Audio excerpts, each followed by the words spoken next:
Persona 3 Portable Remaster. A great game that's got a lot of uproar because of the graphics. I personally really loved getting to experience the game again because it reminded me of why I loved the series, or rather the majority of the series. The amount of thought put into the characters, their relationships, and how they deal with situations is just amazing to me. And while I could probably rant about a couple different things if someone got me going, my brain has been stuck on the characters and how they're represented. For those who don't know, Persona 3 Portable was originally released in Japan in 2009, about 2 years after the release of FES, the original remake of the game, which basically did what Golden and Royal did. Added new quests, made some new social links, gave us extra content like the videos in the dorm, and most importantly, it added The Answer as an epilogue for the game. So, when it was time to make a PSP version of the game, they needed to come up with something else to convince people to buy it. It was, after all, only a 2-year difference, and people still had access to the other versions of the games in the consoles. And so, Kotoni Shiumi, or Minako, was born. Now, as a quick little aside, the canon name for her, the female protagonist, is Kotoni Shiumi. But I'm gonna be using Minako. That's what the anthology used for her, that's what I've known her as in my head, and also it's close to Minato's name, which I think is fitting. Also, if you haven't picked it up, I'm using Minato Erasato instead of Makoto Yuki, because screw canon. Got it, good. While Minato and Minako take on the same role in the game and share the same backstory, the two are presented completely differently. Minato is an apathetic man who is shown to be mentally removed and who just sleeps with everyone, no matter what choices you try to make. She said you're a man horse! Minako, meanwhile, is presented as invested, open, and dare I say happy. While she can date people, her social links don't just tend to fade to black. You can still choose to do a harem with her, but it's on par with what we see in 4 or 5, where it's more of a choice on the player's part. Minato, meanwhile, it's not a choice. He found a way to sleep with a robot. I was not expecting that when I was first playing. I was like, no. Even the way they move is different, and it perfectly shows how the two are two different sides of the same coin. So, why do the two act so differently? One, they're different people. While they take up the same role in-game, the two are canonically siblings. The way they see the world and act is going to be fundamentally different. 2, like I said before, they needed to add new elements to encourage people to buy the version of the game. And 3, which is the one I'm gonna be talking about and what really makes me love this game, because depression is different for everyone, and this game does a fantastic job of highlighting that. See, there's no denying that Minato has clinical depression. Besides the obvious symptom, which helps him summon his persona, he is also shown to be in a sort of empty mood, is disinterested in the world around him, and is closed off from those around him. He won't even form a social link with the other guys living in the same dorm as him, and he is shown to have risky behavior, namely the previously mentioned fades to black. Each of these are common symptoms of depression.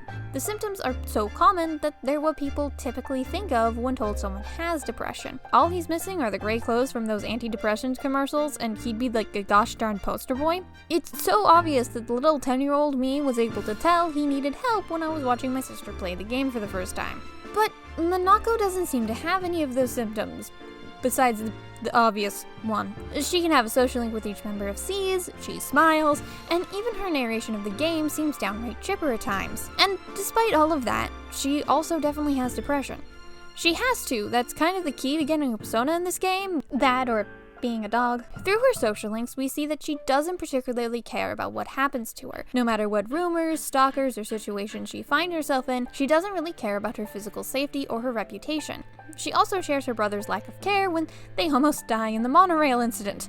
Even the overt chipperness that she displays can be tied to her depression. What is often called smiling depression is when people overcompensate and act happy to hide what's going on with them. This obviously leads to higher risk for those people, as they tend not to get the treatment or support that they need. Of course, as I sort of already hinted, it's not just the protagonist, male or female, who has depression in this game. In most cases, C's members seem to have a trauma-based depression. Akihiko has the loss of his pseudo-sister in the orphanage, Ken has his mother death, which led him to want to get revenge before taking his own life, and even Aigis' persona is linked to trauma. A lot of trauma, because oh boy, is the creation of anti-shadow suppression weapons dark. See, the process started with the model being based on a girl who was ill and willingly sacrificed herself to the experiment just to be useful. And as if that wasn't dark enough, the memories of the earliest generation were given to the surviving models, which means that each and every anti-shadow suppression weapon has at least an echo of memories where they had to brutally murder their siblings, the way that they were forced to train before the scientists found a way to make fake shadows. Oh, and also, their hearts are made of pieces of Nyx. I feel like having death itself as the core of your being would probably cause some trauma. This trauma-based depression leads them to risky behavior and elements of aggression, namely Akihiko's willingness to throw himself into every shadow he can and the, murder plot Ken has. Mitsuru, meanwhile, is a prime example of generational trauma. Okay, maybe not a prime example since she's rich and her family doesn't experience harassment for their race or sexuality or other things. Her family became defined by the actions of their grandfather as they attempt to undo the dark hour and the whole shadow mess. This would have led Mitsuru to grow up in a household full of stress and just generally not a good place full of warm fuzzies. When we first meet Mitsuru's father, it's clear that they're not exactly on good terms. From the private conversation between the two, it's clear that Mitsuru tends not to open up to or even go to her father when in need of help. We also see that she feels immense guilt for what had happened despite not really being involved since, she was a child. But this is something that she likely developed from her father, who also takes that burden of guilt forever. And finally,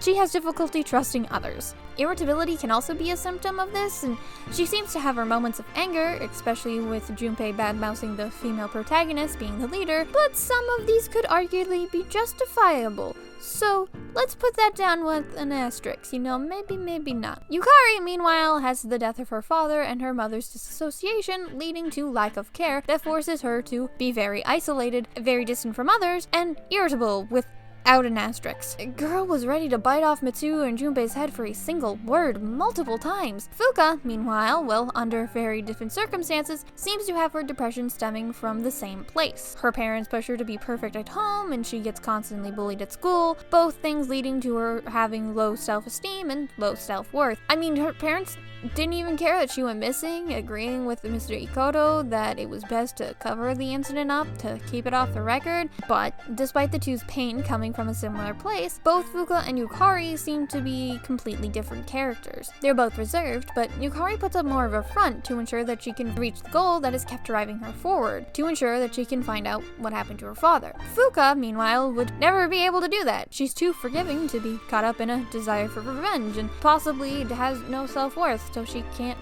think that she deserves revenge. And then we've got Junpei. He has an abusive alcoholic father who ran him out of the house the night that Akihiko found him. Something that only Minako figures out thanks to the shiny new social links. So, when you're running around with Minato, you have no idea what this dude's deal is. This history makes his low self-esteem and need to have a purpose so understandable. He happily throws himself into fighting shadows, despite how dangerous it is, and wants to be recognized as a leader, as someone who can do something, which is part of why he lashes out when he first joins the party. What he sees as his one chance to prove himself is pushed aside for someone who just joined and is effortlessly good at everything. He's also shown to not care about school and continuously get bad grades up until the end of the game, something that is, unsurprisingly, linked to anxiety and depression, two mental illnesses that come from the brain producing inefficient amounts of serotonin. Now, despite each of our party members, minus the dog, dealing with depression, each character deals with it in their own way and displays different symptoms, highlighting how one person's struggle with this illness won't be anything like another person's. And, in the end, they highlight the best way to help someone struggling with depression, offering them support. Like I hinted at when I mentioned Junpei's grade, by the end of the game, each character has reached a point where they are somewhat better. They're not fully better because, depression is a hard battle to overcome and you never really get over it, but they've made great strides, and it's all because of the support that we as Minato or Manako have offered them, as well as the support that they've been able to offer each other. They faced their demons, and thanks to their ability to lean on one another, they made it through to the other side. And that, I think, is where I will draw the curtains on this video. Not only is it a sweet place to end, but if I keep going, I might have to talk about Trinity Souls, and that's just not gonna happen. I'm not watching that, no. Let me know what you think. Also, let me know if you knew there was a prequel game in Japan where you got to play as Aigis, which ends with her getting amnesia and meeting Yukari's dad and whatnot. I didn't know, and I couldn't find a place to mention it in this, but it sounded cool when I was researching it, so yeah. Thank you for doing whatever it is you did to hear me say this. Have a great day, stay safe, and goodbye!